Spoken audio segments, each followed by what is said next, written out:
Hello mga ka-farmers! So, I'm here. I'm back. So, share ko po sa inyo yung mga experience namin dito sa probinsya namin, lalo na dito sa Dalagit.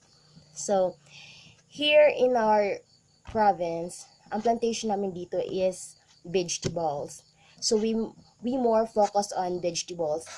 Kadalasan dito yung mga known na vegetables, yung like repolyo, pichay, sibuyas dahunan. So, but we're also including lettuce ball, lettuce red, lettuce green, and etc. etc. etc. So, um, as of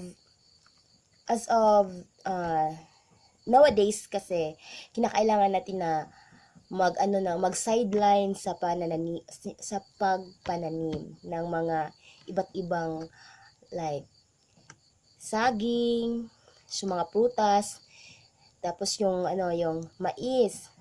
Tsaka meron din po kami silbi yung gabi. So we're not kasi pag yung mga gulay kasi na yung mga like repolyo, pichay, yung mga litos ng ganun, yung mga sibuyas. Yung sibuyas kasi mag-harvest ka depende sa laki ng area o depende sa laki ng sibuyas na meron ka. So ang iba kasi by weekly, then the others like us once a month. Kasi hindi kasi kalakihan yung namin yung sibuyas namin. So we have litos, pero yung litos kasi 2 months before ma-harvest.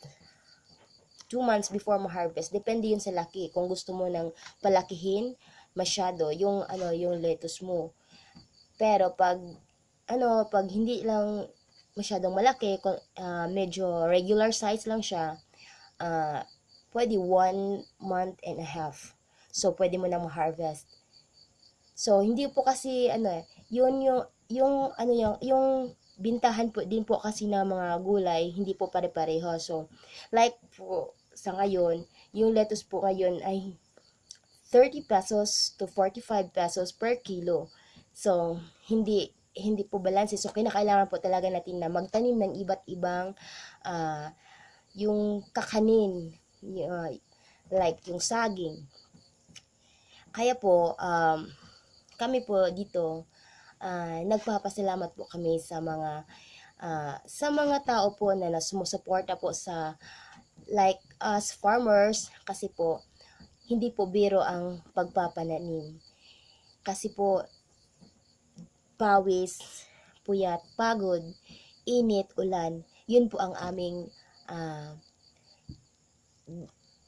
laging nararanasan pag kami ay nasa talaga namin sa Kaya po tayong pong mga ka-farmers, kaya lang natin to, laban lang po tayo. Kaya we have to take courage, each and every one, para po hindi po tayo mawala ng saysay.